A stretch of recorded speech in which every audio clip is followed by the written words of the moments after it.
So good afternoon, everyone. Welcome to our monthly seminar at the ENERCOMP. Today we are discussing the monthly seminar for the performance track. And today we have Dr. Atil Val. He's leading the bonding structure group at Fraunhofer IFAM in Bremen. He specializes in structural adhesive bonding for civil engineering, steel, FRB, including hybrid bolted and bonded joint, glued in rods, and so on. So his expertise, it's really impressive in many different areas. His work mainly translates lab mechanics, understanding of the mechanics in the lab into a reliable on-site practice. So he take it from research or mechanics of bonding that we deal in academic, then he translate it to on-site practice or on-site product, including surface assessment, preparation, and so on.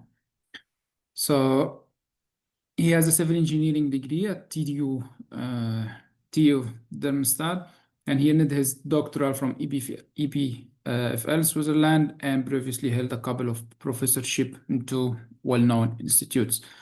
So today he will teach us on the defect-tolerant bonding, one of the main challenge that we trying to address in ENERCOMP is adhesive bonding and the defects inside adhesive bonding, how it affect the integrity and how we can deal with it. So he will teach us on this topic, defect tolerant bonding engineering capacity under adverse conditions. So please welcome Dr. Till with me, and the floor is yours now to start whenever you're ready. Many thanks for the introduction, and a warm salam alaikum to Saudi Arabia from the cold Bremen.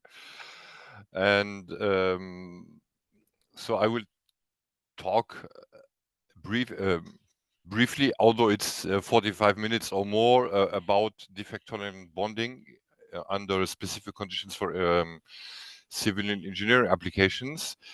And just two slides about who we are, or I was already introduced. I'm Till Vallée. I'm heading the structural bonding at Fraunhofer IFAM, which is probably the largest research facility for adhesive bonding in all disciplines, which claims to cover really the whole bonding chain from surface preparation, adhesive bonding, whatever you see here on this slide. So I don't want to waste too much time on this. But because it may be relevant, it is the fact is that for adhesive bonding, you really have to master the whole process chain, from adhesive joint design, manufacturing, quality control, and as you will see later on, up to the training of the people involved in bonding processes. So since I had no major idea about your background regarding adhesive bonding in general, so I brought some what I would know textbook knowledge, which is what people expect from a perfect bonding. So what it is, it's usually considered as transmitting loads using a cured adhesive that has to spread over even areas, so to minimize stress concentrations. It is useful because it can bond almost any material to any other material, and it also seals in the same time. Benefits, etc., are known: low weight, smooth surfaces, etc. But there are certain limits, and which is basically the topic of this presentation. So we have to check for temperature, moisture, surface state, cure control, etc. And it's used in almost any industry now, including what seems to be the most in your focus, pipeline and civil engineering assets. So one of the issues that comes with adhesive bonding is the manifold new terms that comes with it, because there's still no adhesive bonding engineering diploma. most people come either from a mechanical engineering or civil engineering background, and some terms are known and some are not, and they are introduced in a way that they become a bit dominant. So there are some terms, strengths like tensile, compressive, lap shear strength, that are easy to understand. Others are already more complicated, like glass transition temperatures, which is a domain around which adhesive change their nature and usually lose stiffness and strength. Other terms are felt to be known, like viscosity, how fluid or not is an adhesive, which has implications for the quality of the manufactured joint at the end. And then you have a lot of things that end in or contain time, pot life, working time, curing time, where we seem to understand the meaning but do not master them sufficiently to know how much freedom we can take with them.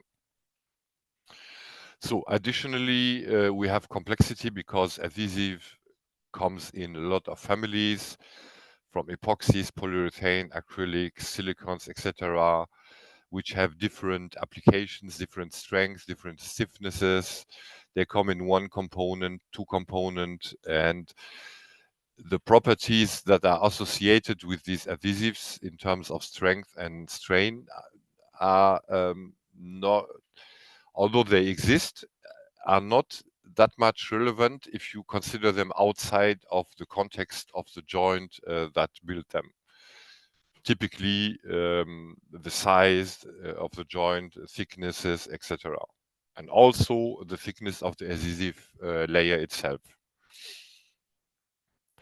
So usually when we think about bonded joints, we first think about the key stress components, and usually first is shear stress, because we all think the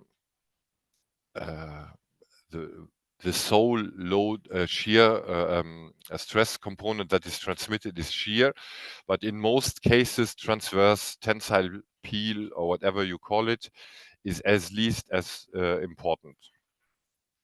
Then we have all this information about intrinsic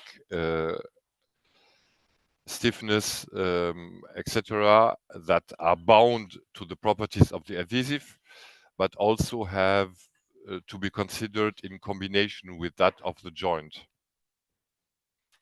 Then all the other aspects, the joint geometry, etc., all interplay with this. And for this, we have methods to calculate that are either on the analytical level or finite element, and today mostly used in terms of finite element simulation. Then to add another layer of complexity, adhesives or adhesive bonded connection can fail in really different ways. So we can have this adhesive failure, cohesive substrate failure, etc., mixed mode, and so on and so on and so on. And all these have to be considered also in terms of what will happen later on when you bond on site.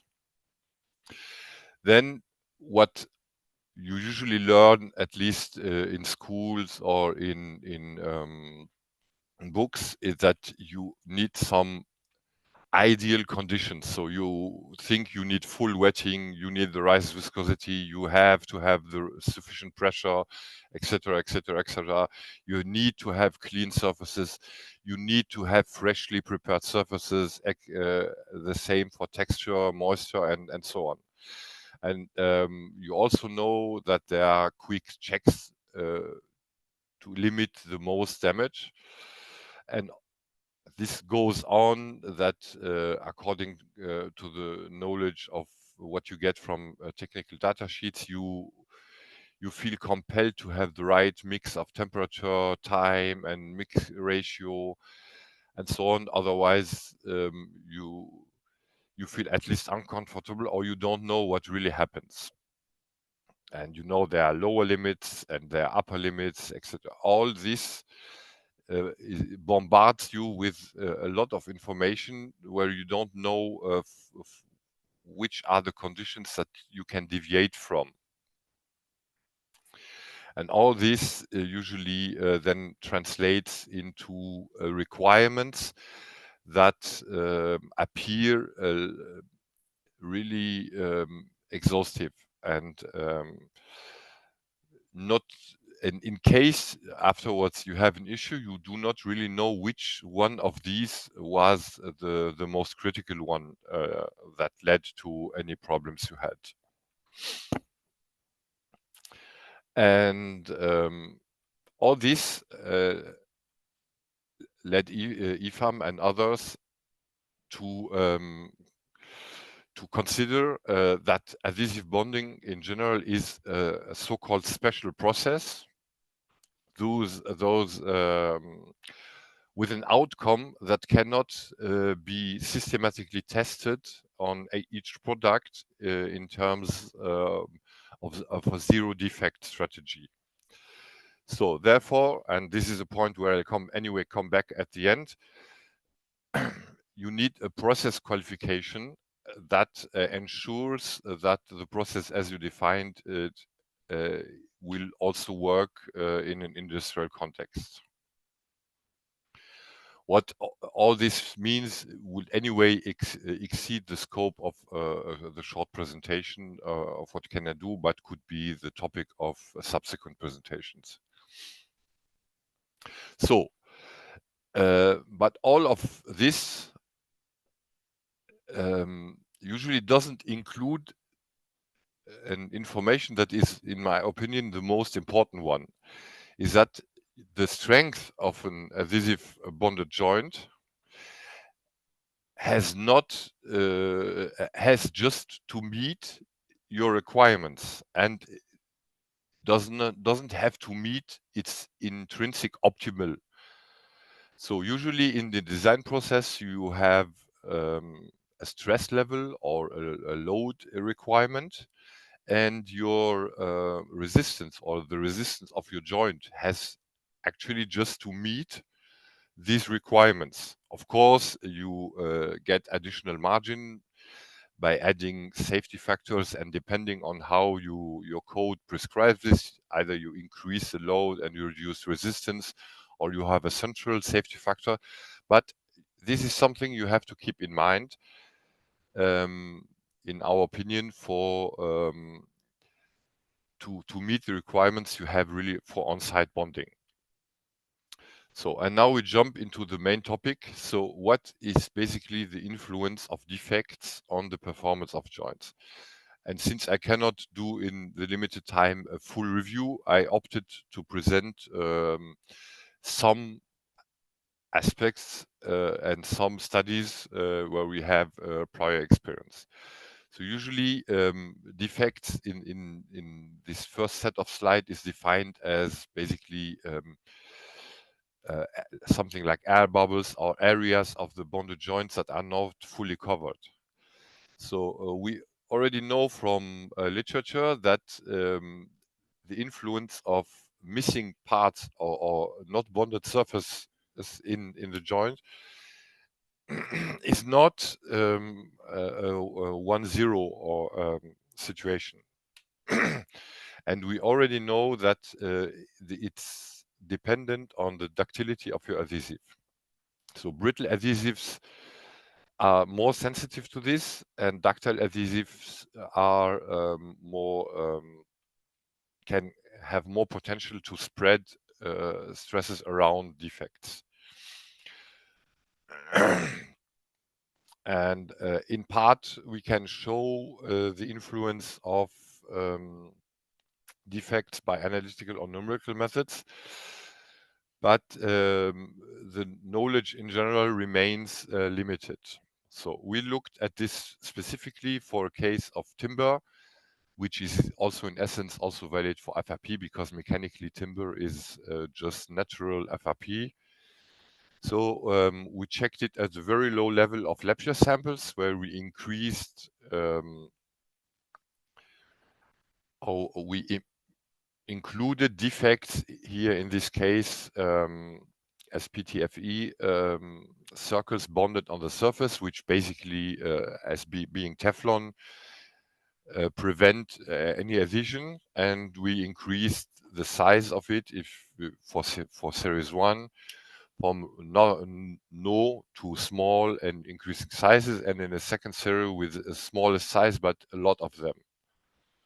And we did tests with a brittle epoxy and modeled the process to check if we can also predict what happens. And it because it's FRP timber or wood, and it's basically the same for FRP, we have to deal with a transverse isotropic material in which failure is basically dominated by the transverse tensile load capacity or strength of the material. And we always basically obtain substrate failure. And if we look at the experimental results, we see that we actually can increase the defect here, if you consider it in terms of diameter, by quite a lot before you notice any really significant loss in strength. For example, for series 1, you see if you reduce the bonded area by quite half, you still have, you basically lose 1/3 or maximum of the strength of the joint. And this effect becomes even lower if you don't have one big defect, but you have the same or basically the same area split over smaller defects. And this is quite a surprising, was at least for us, quite a surprising finding. So as I said, if you really have 50% of your bonded surface basically defectuous, you still have a lot of strength in the joint. And most importantly, even if you can prove that this effect, or you can show that this effect can also numerically be validated, which really opens the gate to for an approach where your defects can be considered, as far as you have an idea about them, as a design parameter. So for this study, the finding is really having defects is not as dramatic. So it's not a reason to stop bonding, because for whatever reason you cannot guarantee that your joint is defect-free.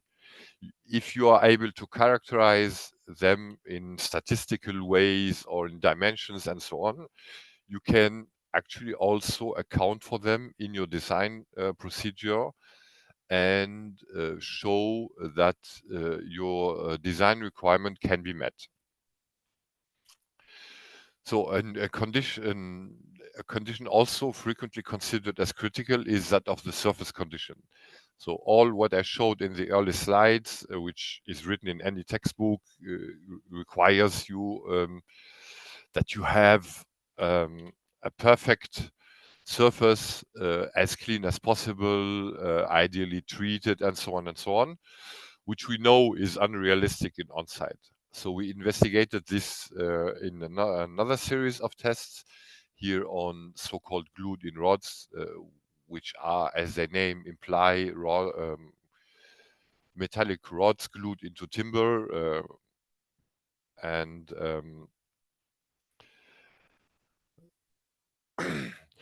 there also, technically or theoretically, you are required to have super clean rods and super clean boreholes to achieve the performance. But we already also know that this is not so critical. And for this, we performed a study on such joints. You see here some dimensions with M16 rods embedded 100 millimeter in quite large wood blocks with a 2 millimeter bond line. And since you will have access to the slides, I will not go onto any details here, but you can easily imagine through this drawing how these are manufactured. So you drill a hole, you put a rod inside, you drill another hole from the side, you inject the adhesive, and you wait for the curing. So we did studies with several adhesives, 3 epoxies and 1 polyurethane, different strengths, stiffness, and also TGs. But here focused on having deliberately defectuous or unclean rods. So we deliberately took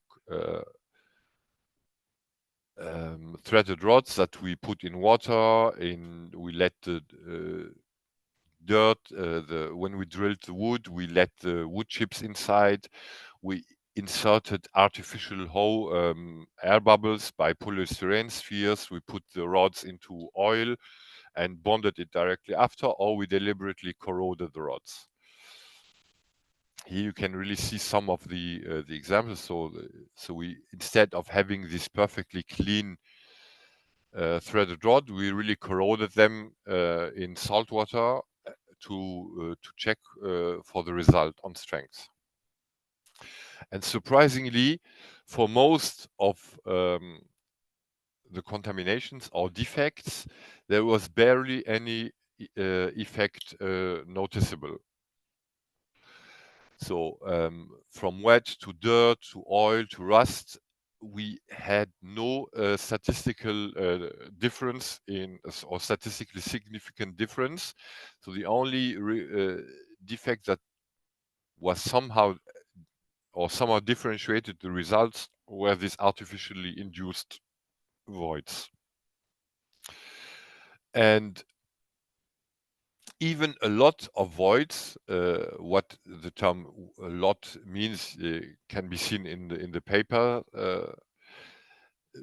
reduced strength by barely 1/4 in comparison to the absolutely perfect bonded joint. And otherwise, it was extremely difficult to notice any significance other, for example, than for wet rods in combination with polyurethane, but which can be basically tracked back to the fact that polyurethane and moisture have a complicated relationships. And this was quite surprising and very interesting for the timber engineering companies that could, by this, basically reduce their effort in a way that that was, if you know, one way or another, was certified by lab tests.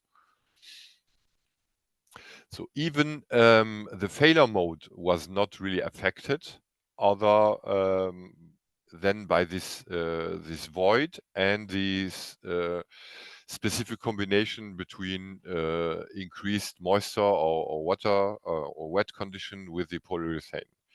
Otherwise, it is barely impossible to differentiate the different failure modes from each other, from, in our opinion, rather severe defects. So what does it mean for the practitioner? It basically means also that you can tolerate some defects, typical imperfections, and that you can also include them in your design as long as you have assessed this. So the presence of such defects is not a no-go for any project. But you need this, you need, of course, to know which are the defects you can tolerate and up to which level you can tolerate them.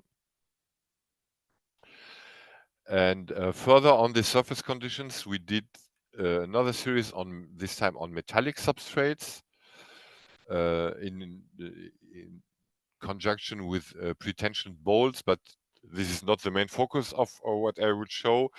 So we had several projects in industrial context where we usually also manufacture these joints under really perfect conditions. And very soon you hear then the complaint, okay, what you show as results is good and valid for lab conditions, but we cannot guarantee them. So in this case, we performed also deliberate test series on contaminated surface. So what is considered a real-world imperfection. This was discussed and decided in conjunction with these industrial partners. So they settled with, we want the surfaces to have been exposed to salt water. Then the most you can do is some simple on-site cleaning. But we also want to know what happens if you deviate from perfect curing conditions. So we will not be able to guarantee that we bond at 23 degree Celsius. We also want to know what happens when we do it at 5 degree or on a hot day at 40 degree. So for this, we deliberately contaminated the surfaces in a reproducible way, and we just allowed for cleaning by grinding with a fleece or with a mix of 50-50 of isopropanol and demineralized water. We cooled samples down to 5 degree and we heated some others at 40 degree before bonding, and we compared the performance of these joints with that manufactured under perfect conditions. And we tested. And surprisingly, so we did this on two surface conditions, one on really bare steel, which was corundum blasted, and on galvanized steel. And surprisingly, here also the influence of these imperfections is not so gray, so significant as thought. So for the bare steel, for one epoxy, the Scotch Weld 7240, there is a little reduction in terms of strength, but it is not really that large if you compare it to the benefits of not doing serological surface preparation.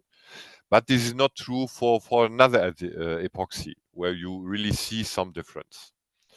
And on the other hand, if you compare the performance on galvanized steel surfaces, which is anyway always a little bit lower, there you see absolutely no difference.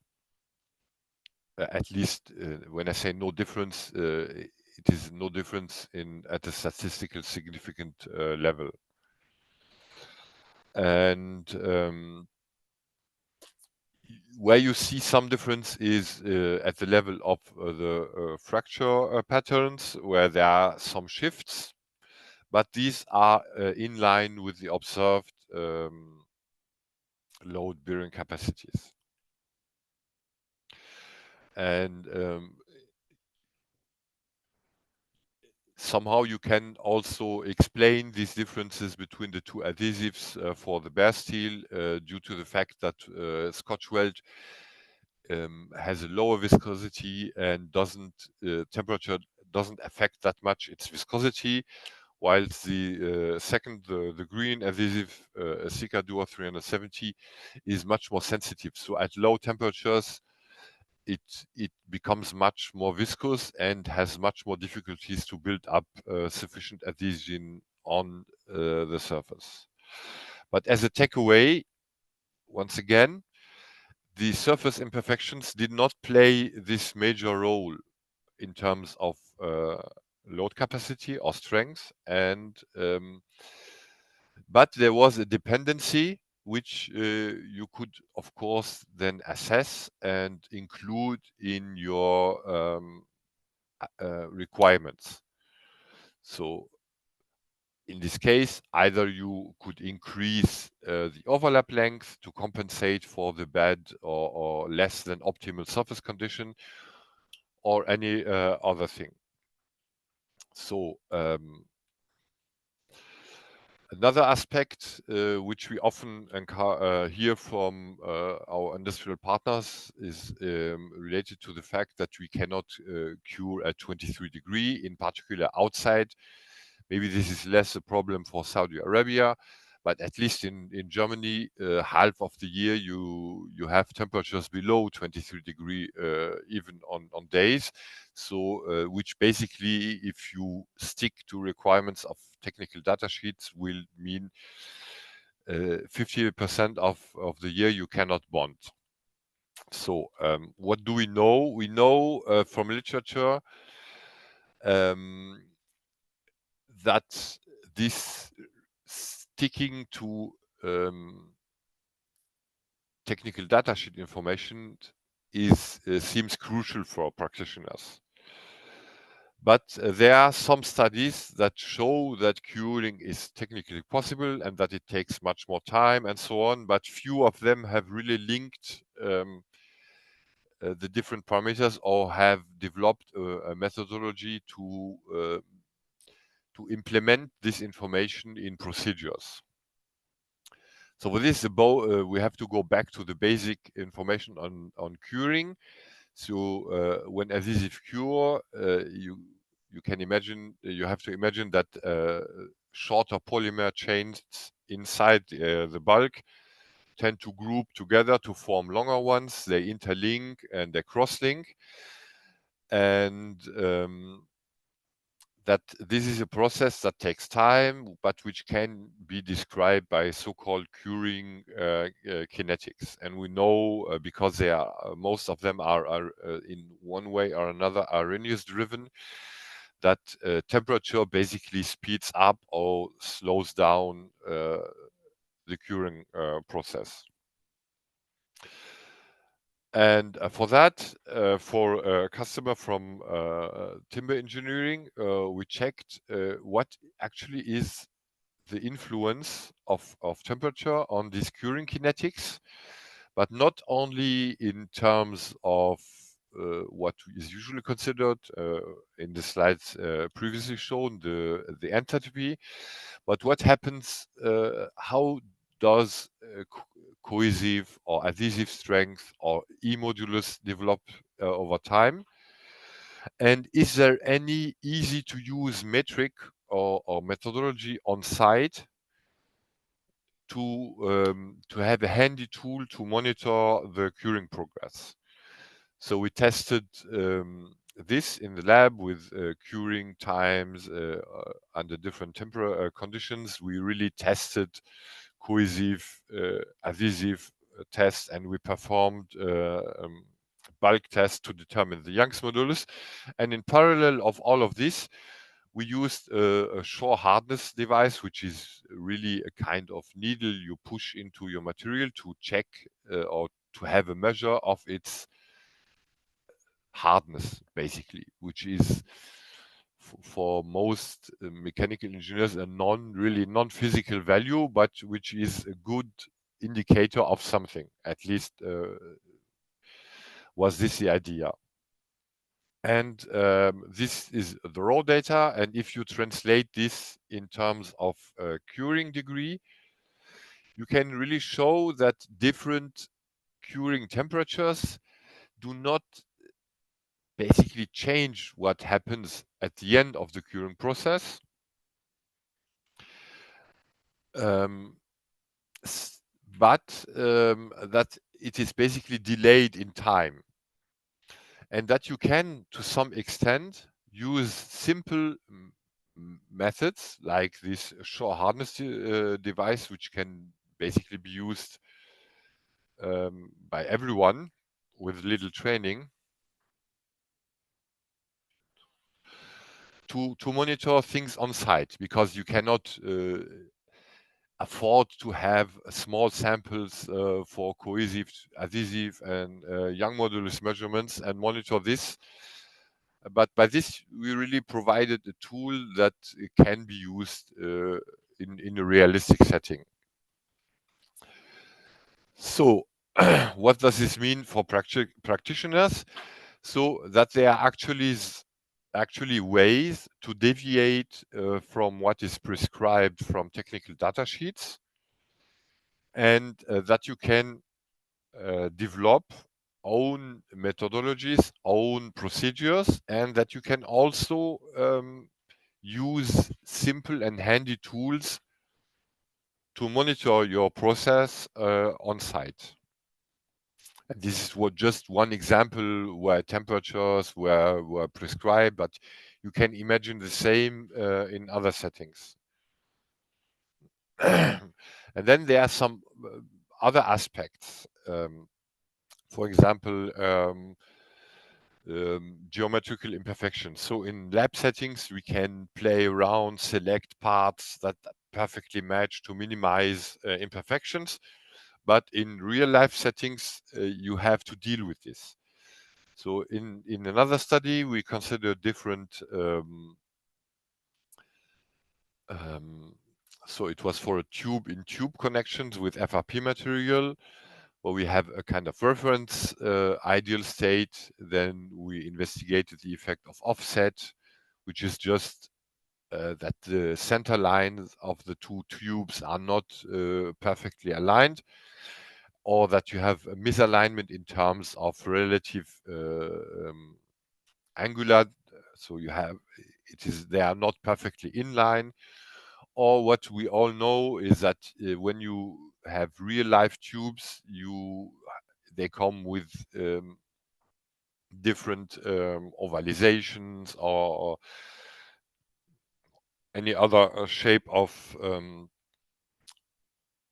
cross-sectional imperfections. So here you can show on one side, if you perform comparative FEA on these, that actually most of these imperfections, the geometrical imperfections, have an effect, and a quite significant effect on the stresses. Again, to see the full details of what we did, I refer you to the papers, which I can also transmit to the organizer if required.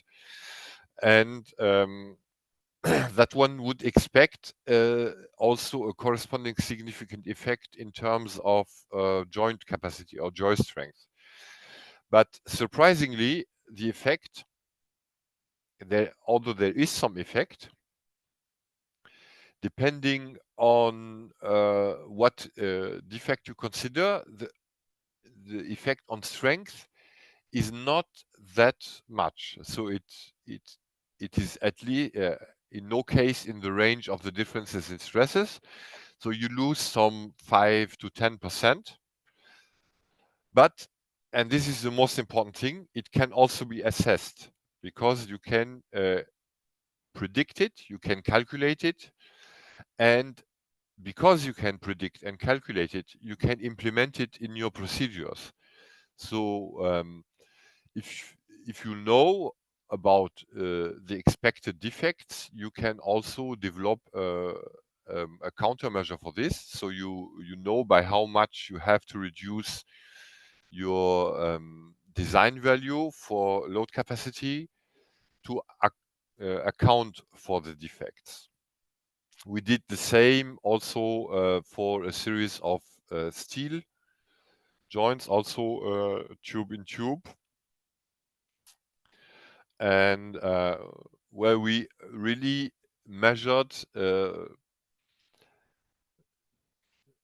several dozens of real steel tubes, and we checked for the deviation in terms of ovalization and what results therefrom in terms of difference in the adhesive layer thickness, because this is basically the effect of geometrical imperfections, is that you lose what you can see here on this slide, the perfectly symmetrical adhesive layer thickness. So what you end up with adhesive layer thickness going up on some places and being lower in others. And the fact that you either know which is the imperfection distribution in your material, or you rely on what codes prescribe for this, since most codes, so the different there are different codes for example, for pipeline construction that really specify limits for such deviations that have to be considered. Another source of imperfections that come with the adhesive bonding problem is those resulting for the adhesive application. So in a lot of situations, if you discard this lab shear sample manufacturing where you just spread adhesive on the surface, and we have a lot of processes where you have to inject adhesive. And since in most cases, and unlike on what you see here on this slide, you do not have an optical control of what happens, you are somehow unclear on what happens. So for this, you can use numerical methods. We developed some of them where you can really predict what happens in terms of adhesive spread and how the adhesive layer thickness will distribute. And based on this, you can also derive optimal adhesive layer applications that end up with an almost defect-free or application pattern.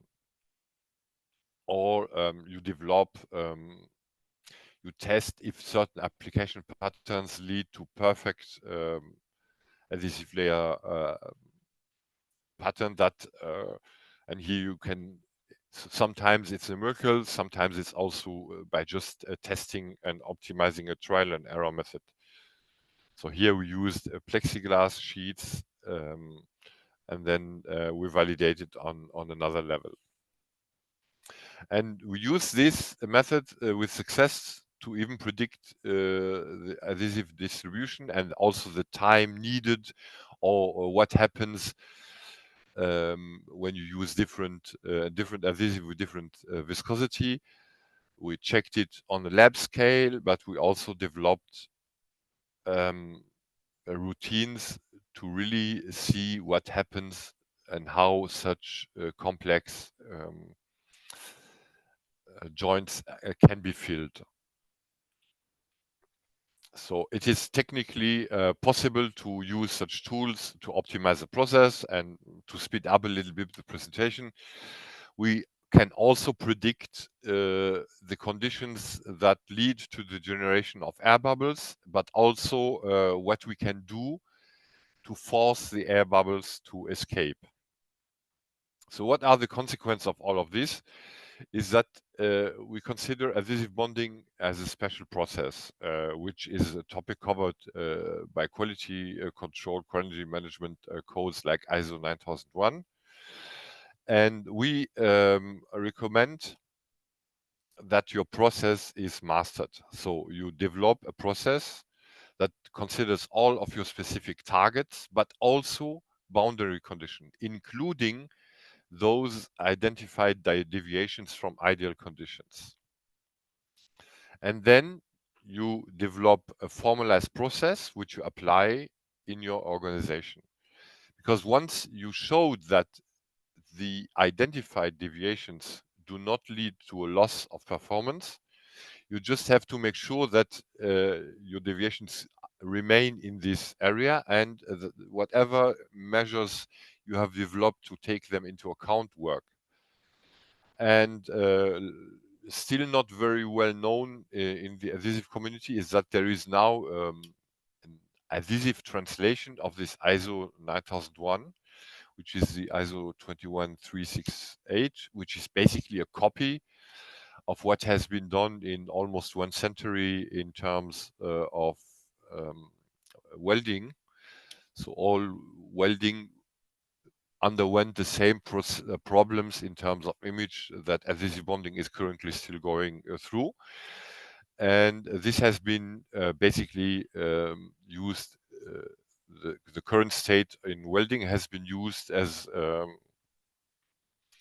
a starting point for a similar set of codes for adhesive bonding, which has been also developed largely at IFAM.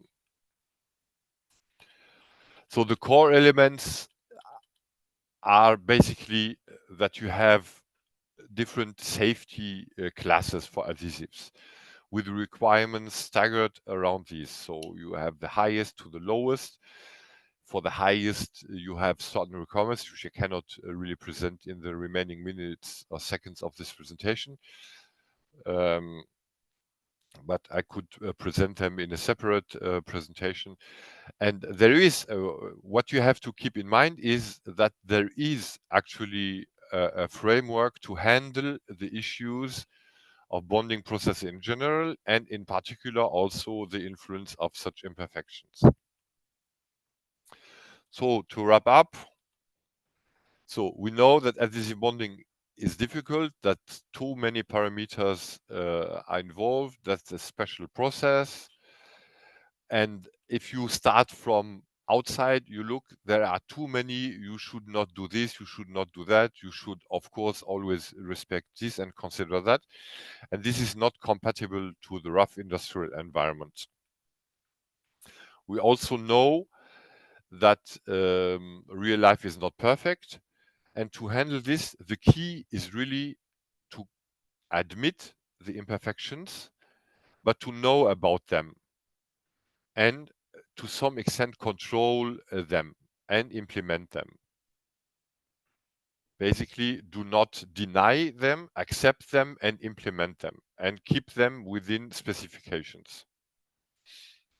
And that you can rely, or you can get help in terms of code by a set of codes that is quite new, that really help you implement these deviations in terms of a reliable process that also brings you on the safe side in terms of responsibility, because the code is considered state of the art, and as long as your process is covered by this state of the art consideration, you are in essence within legal boundaries. Yeah, and I hope I did not overstretch time. And so if you have any questions or issues for the presentation, or issues anyway outside this presentation, we can help you in as much as we can. And thank you. Thanks. Thank you, Till, for the nice presentation. It was impressive for how it's generic in the beginning, and it covers very specific points at the end about the presence of void, the curing, and so on, which is really interesting. So if have any questions, please list it in the chat or in the QA so I can raise it to Till. So until we receive a couple of questions from the audience, I have let's say, a generic impression about what we see today, that, well, most of the defects that you already implemented, it doesn't influence the strengths of the joint much. I think the maximum you can see it's from the voids that you presented in the beginning. But apart from this, the rest, it's 5-6% or 10%, which is quite not significant to the strengths. This is on the short term. Did you try to evaluate something in the long-term response, let's say fatigue or creep or? No, the long-term thing is, of course, another story. We have some limited experience because fatigue and creep and so on are always a little bit more complicated. So we know that this defect tolerance extends to fatigue to some extent, and to creep also. But I would, for the moment, I cannot present the same amount of data related to these two topics. But for me, the most important is not if defects influence or not. I think the most important part of the message is you can live with them. You just have to care for them. You have to check if they have an influence, and you have to estimate how much influence. So what I don't want at the end of this presentation is that people go home and say, oh, this guy from Germany told us defects do not affect and have absolutely influence. Just remove 10% and nothing will happen. This is not the core message. The core message is the existence of defects can be acknowledged, has to be checked for, and has to be evaluated, and then you can tolerate these defects for which you have this information. And you cannot then extend and say it doesn't really matter. And you can implement it in your process. This is the core message. Yeah, clear. Okay, we have a question here. It's a question about the threaded bar bonded to wood. Do you think the threaded feature gives mechanical locking that overcome the surface defect? Will you get the same results if you use a smooth bar? Yeah, this question typically, how to say, is a good one. So we can impress people by saying we corroded and we put the bars, or we put them in oil or in water and nothing happens. This is basically due to the fact in almost all cases, not in almost, in all cases, actually, failure was triggered in timber. So it didn't really matter if your bonded connection was losing strength because the weak part was anyway somewhere else. And I'm sure that for a smooth bar, the results may be different. I don't think they will be much more different, but this is not due to the fact that these errors are not, or defects are not important. It's just that because in an adhesive joint, you can have failure in several parts. For this combination of threaded rods or even smooth rods, failure will always be in the wood. So it's kind of over positive message, if you want, that defects do not play a role. But in your real life, if you deal with composites, for example, in most of the cases, you will destroy your composite material and not the adhesive layer, or you will rarely end up with cohesive failure of adhesive. Yeah. And this is part, and we are in an industrial setting, and we do not care, if you want. The message for the industrial partner was, okay, from now on, I do not longer need to clean every bar like in a hospital setting, but I can go be more rough, and it still works. Thanks for the clarification here. There's another question that, have you considered adhesive wetting behavior on different surfaces and its effect on the bond strands? I think it's adhesive wetting behavior, this part. I think you considered only in the case that you consider now, it's metallic bar. Yep, metallic bonding. Did you consider other composites or? No, the question. The wet, just for precision, what is meant by wetting? Because wetting is a term in adhesive bonding. It can either mean that we have wet surfaces, or that we have this wetting test. So no one, I wouldn't recommend, for example, bond, or if you want, we had research projects where we could bond underwater, for example. It is a sufficiently wet surface.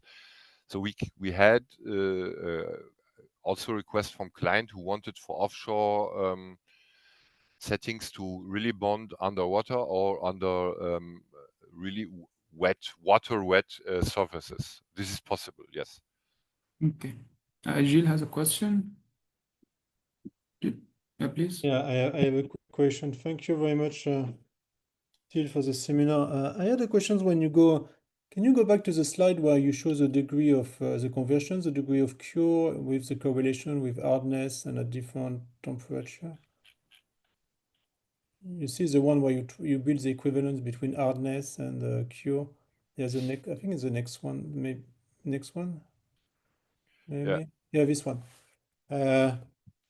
So this one, because I think this one is quite complete, so it's very interesting. So here, for what you can see is that from the beginning to the end, your point is that if you cure at 0 degree or 20 or whatever, you at the end you can get the same thing if you wait long enough, right?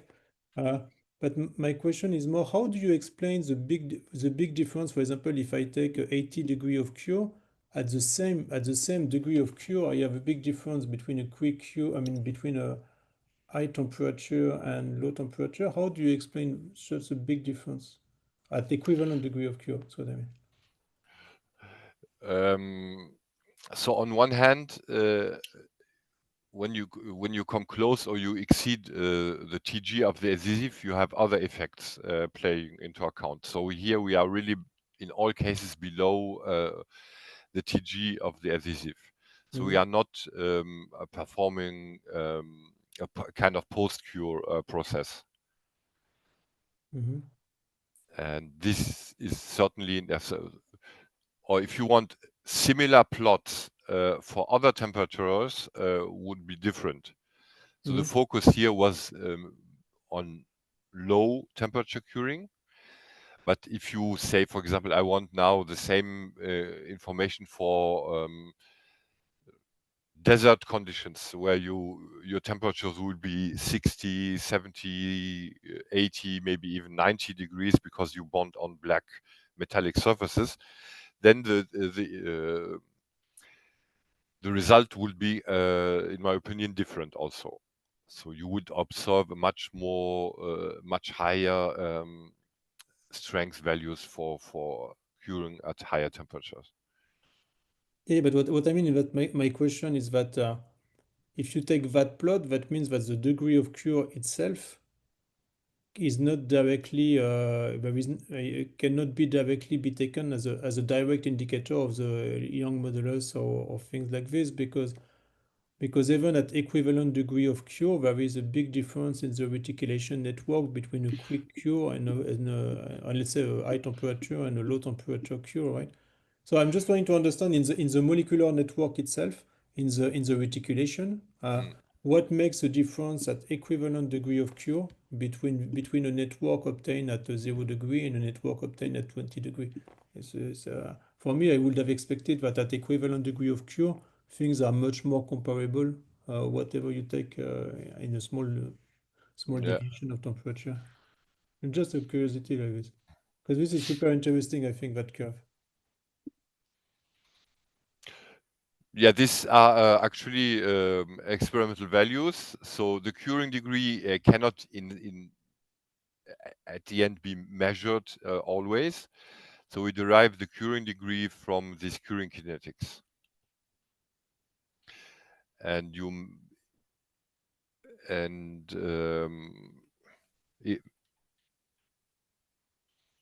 maybe this plays some role on this, but this is There's a actually temperature effect between 0 and 20 degree. Okay, maybe. I'm just trying to see how we could turn this into an intrinsic curve. So we have a... Yeah, we also expected a more compact curve. No.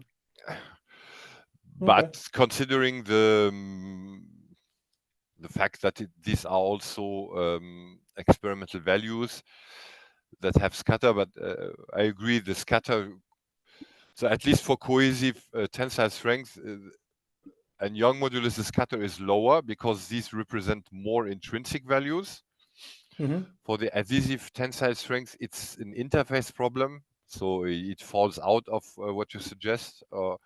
And for the shore hardness, it's basically I wouldn't say it's not really a material scientific parameter, but for cohesive and tensile strength and Young modulus, I think within the boundaries of this industrial study, the band is not that large. Yeah, no, but the result looks good, huh? So just by curiosity, I think we should when we will call together, we'll see how we can think about how to make this kind of curves intrinsic, because this is interesting to me also. But yeah, but you can imagine the technical effort. So each of these points yeah, I can see it. represents 5 samples which you have to take out after 1, 3, 6, 12 hours out of the climatic chamber to test them within this time frame. There is certainly something to optimize in this process. Yeah, no, I agree. Thank you so much. Thank you. Thank you. Okay, thanks, Gilles. Thanks, Esther, for the discussion. Thank you, everyone, for joining the meeting or the seminar today. With this, we conclude our seminar. We thank our speaker again. Thank you for doing this seminar, teaching us a very interesting points that we must at the end, the key message that you want to deliver, that we can survive with the defects as long as we know them, we quantify them, we know our boundaries. Thank you. Yeah. Thanks, and see you soon. See you. Ciao. Thanks. Bye.